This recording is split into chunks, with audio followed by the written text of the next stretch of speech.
Take your strongest man when times get tough. Strap him into a huge wicker effigy of a human and torch him. That will make the gods bring back the fertility. That will make the gods bring life to the tribe. Death brings life. They call it creative destruction. But in reality, it is simply a tool of the elite to abuse, subjugate, and dominate their populations for their own good. We're looking at ancient propaganda. In the fall of 2004, while in New York to cover the Republican National Convention, we ran into David Gergen, the Karl Rove of 4 presidential administrations. Okay, one last question. I read a Washington Times article many years ago where you had a comment about the organization, and then now it's been in the Wall Street Journal, it's been in a lot of different newspapers, and that's the Bohemian Grove. And back in, what was it, 1996, when you joined as a Clinton advisor, the Republicans were criticizing you, oh, what about Bohemian Grove? And then you countered them by saying, hey, I don't run around in the woods naked. What did that mean? Here is the before-mentioned Washington Times article where he said, I didn't run around naked like they do. I don't know what quote you're referring to. I'm not aware of any quote like that. Listen, I am a happy member of the Bohemian Grove. I like the folks who come there, and it's really inappropriate for me to talk about the group beyond that. Thank you. Have you been there for the ceremony with the cremation of care? Frankly, I don't think that's something I need to talk to you about. Really? That's right.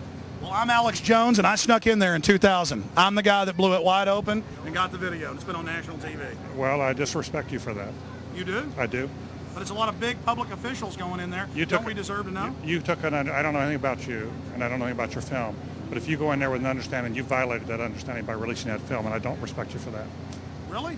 But we have public officials. I'm sorry, you took an understanding when you went in there that you would not do that film. And did you have an understanding when you went in there? No. Did you crash it?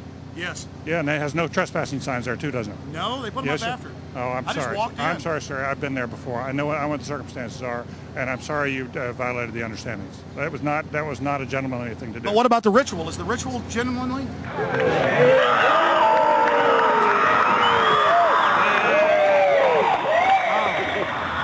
Sir, everything. I don't owe you this comment. I know. I appreciate it. This is what's called ambush journalism, and I disrespect you for that as well. So thank you and goodbye. Been in the ritual?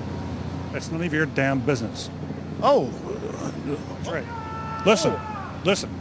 You go around and make understandings with people and violate them. You ambush people on the streets, and that's inappropriate form of journalism. If you wish to practice that, that's fine, but don't ask others to respect you for it. If you want to, you can do. You're free American, like anything you want. If you want to be uncivil and rude and ungentlemanly, that's up to you. But don't expect the rest of us to say, "Oh well, you're there, Mr. Gergen." I'm sorry, nobody sets policy in there. We try to be gentlemen, and obviously, you don't belong there. Weaving spiders come out here. Yeah, that is a three-pointer. Woo! Look how strangely he behaved when we brought it up. Why is he acting so secretive? And why did he get so angry when he discovered that we'd snuck in? You see, they take it very, very seriously.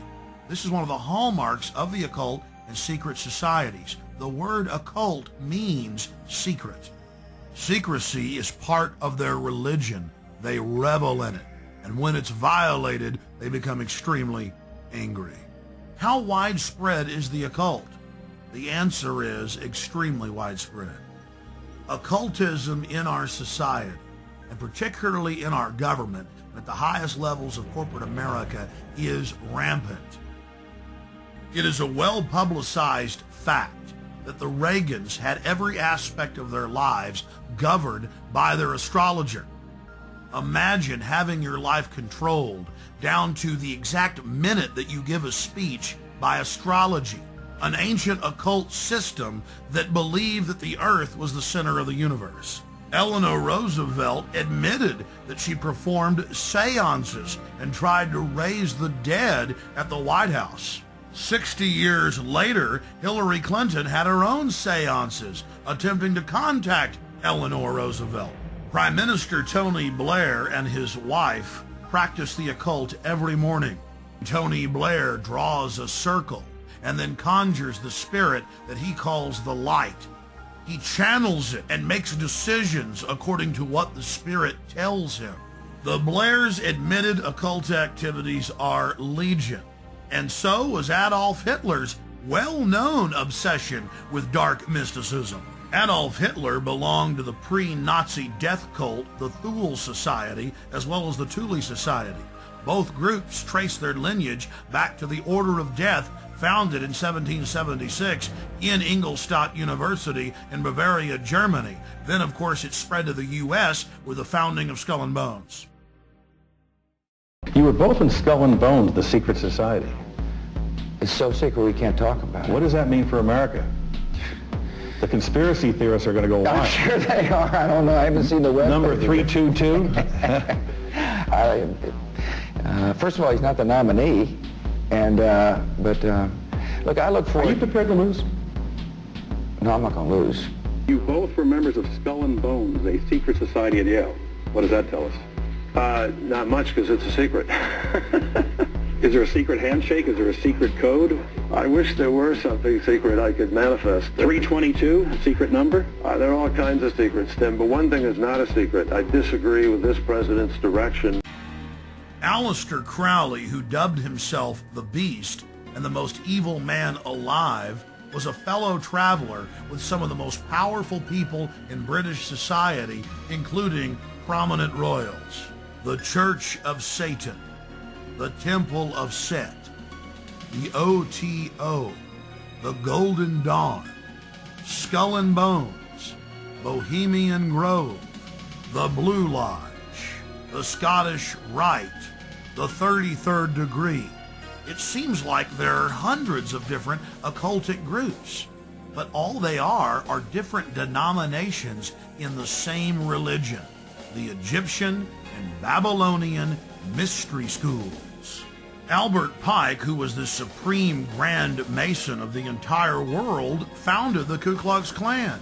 But you don't hear Jesse Jackson calling for his statue to be removed in Washington, D.C.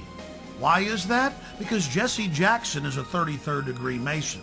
Now don't get me wrong, most Masons are what high-level occultists call porch Masons or outsiders. They themselves are considered neophytes by those in the inner circle or those nearer the top of the pyramid. They're compartmentalized. They believe that their great work, as they call it, is to help society.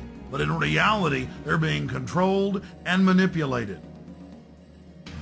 The Knights of the Secret Circle, the Knights of the Golden Circle. This is what high-level KKK members call themselves. But even low-level KKK members do not understand that the KKK itself is part of a larger Masonic organization.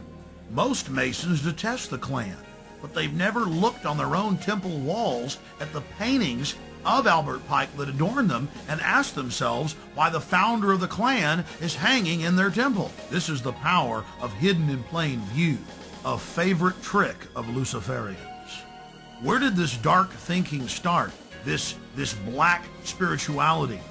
The central thread goes back to ancient Egypt and Babylon with the mystery schools. They knew that knowledge is power, and so secret societies were formed to guard the secrets of medicine, architecture, government, agriculture. Secret societies are nothing more than the first intelligence agencies. Knowledge had to be guarded, but over time, elites abused their control of the knowledge and used it to dominate their populations. And the same sciences of control are being used today. That's why the elite today relishes secrecy. They know that it is the fount of their power. They seek to dumb down the population, not just to hoard their secret knowledge to make us even more mindless, more domesticated, like braying sheep to the slaughter.